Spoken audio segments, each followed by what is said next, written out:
మొదటి నుంచి మాకు సిట్ మీద ఎందుకు నమ్మకం లేదు అంటే తన పరిధిలో ఉన్న సిట్ ని చంద్రబాబు నాయుడు వేస్తే ఆల్రెడీ తను ఒక జడ్జిమెంట్ ఇచ్చేశాడు కాబట్టి దానికి లోబడే అధికారులు అబద్దాలు మాట్లాడతారు, నిజాలు చెప్పరు.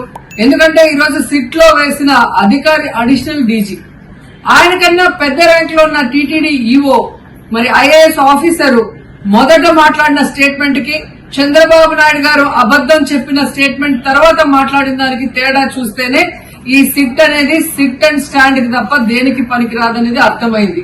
అందుకే మేము మొదటి నుంచి అడిగాము, సుప్రీంకోర్టులో విచారణ జరగాలి, సిబిఐకి డైరెక్షన్ ఇచ్చి విచారిస్తే ఖచ్చితంగా మత కల్లోలాలు సృష్టించాలనుకున్న చంద్రబాబు నాయుడు అనుకో అందరికీ కూడా బుద్ధి చెప్పే అవకాశం దొరుకుతుందని. సో ఈ రోజు విచారణ స్టార్ట్ అయింది. దీన్ని సిబిఐకి అప్పచెప్పి సిట్టింగ్ జడ్జి పర్యవేక్షణలో మరి విచారణ జరిగితే ఖచ్చితంగా హిందువుల మనోభిప్రాయాల్ని గౌరవించిన వాళ్ళం అవుతాం, పునరుద్ధరించిన వాళ్ళం అవుతాం.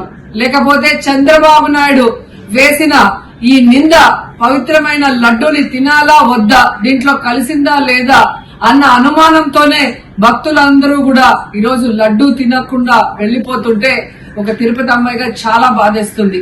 ఈ రోజే అలగర్ కోయిల్ మదురై దగ్గర మరి దక్షిణ తిరుమల చాలా పవిత్రమైన టెంపుల్, ఇక్కడ భగవంతుడిని కోరుకున్నాను.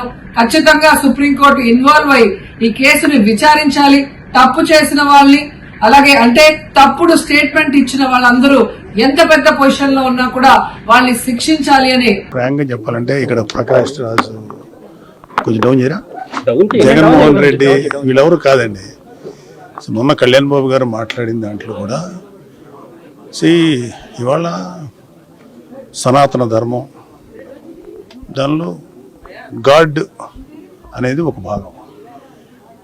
ఇది ఈ సనాతన ధర్మానికి అవమానం కలిగించే వాళ్ళ గురించే మాట్లాడారు తప్ప నిజంగా చెప్పాలంటే మన దేశంలో ఏ ముస్లిము ఏ క్రిస్టియన్ వాళ్ళు అసలు ఎప్పుడు టచ్ చేయరు ఎవరిని. అలాగే మనం కూడా వాళ్ళు టచ్ చేయం. ఎవరో ఎక్కడన్నా ఒకటే సంఘటనల వల్ల ఇదవుతుంది తప్ప యూజువల్గా ఒక మతాన్ని ఇంకో మతం ఇప్పుడు గౌరవించుకుని బతుకుతున్నాం.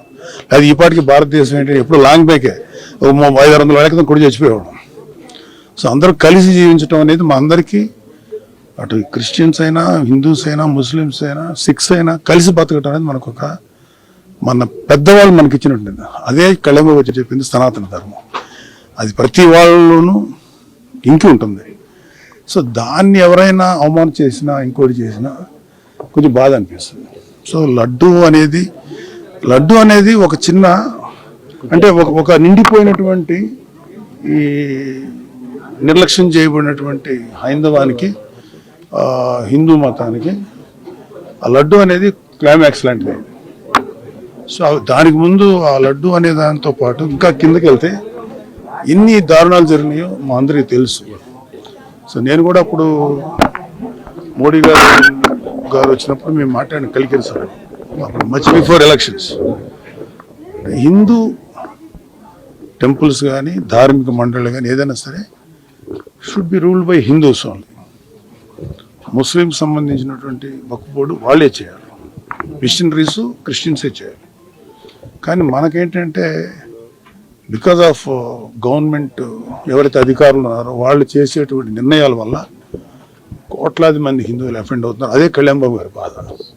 సో దాని మీద ఆయన ఎలుగొచ్చారు. ఇక్కడ ప్రకాష్ రాజా, జగన్మోహన్ రెడ్డి కాదు, it's a question of pseudo secularist.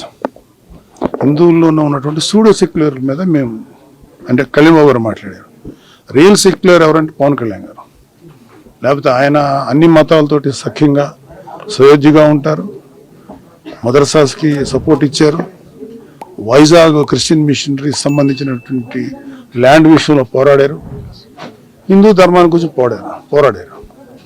So ఆయన ఎవరైనా ఇట్లాంటి వాళ్ళు ఎవరన్నా ఈ కైండ్ ఆఫ్ పీపుల్ చేస్తే వీ డోంట్ కేర్. అది కాదు మాకు కావాల్సింది ద రిలీజన్ అండ్ ధర్మం ప్రొటెక్ట్ కావాలని, అంతే. అంతకంటే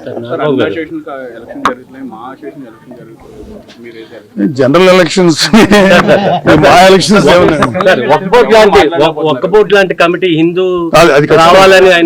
అది నేను ఫుల్ సపోర్ట్ ఆ విషయంలో. హిందూ ధర్మ రక్షణ మండలి ఉండాలని చెప్పి కళ్యాణ్ బాబు గారు అడిగినది చాలా కరెక్ట్ అయిన విషయం ఖచ్చితంగా ఉండాల్సిందే. సార్ ఏ దేశంలో లేండి 90% తేలిపోయింది. తదుపరి చర్యలు ఎలా ఉంటాయి ప్రభుత్వం? నీకండి ఈ లడ్డు విషయంలో law will take its own course.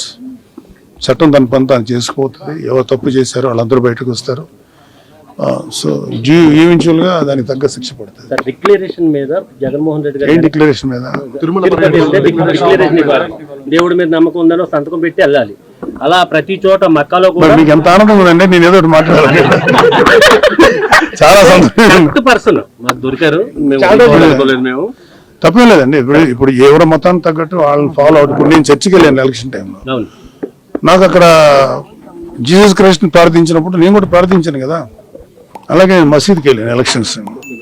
వాళ్ళతో పాటు పెట్టుకున్నాం, వాళ్ళని ఫాలో అయ్యాం. పెట్టుకోమని వాళ్ళు ఒకరు ఉంటారు, వాళ్ళే వాట్ ఎవర్ వాళ్ళ ఆచారం ప్రకారం నేను ఫాలో అయ్యాను. So there is no wrong. Declaration సంతకం పెట్టడం అనేది చేసేసి ఉంటే గొడవ ఉండదు కదా.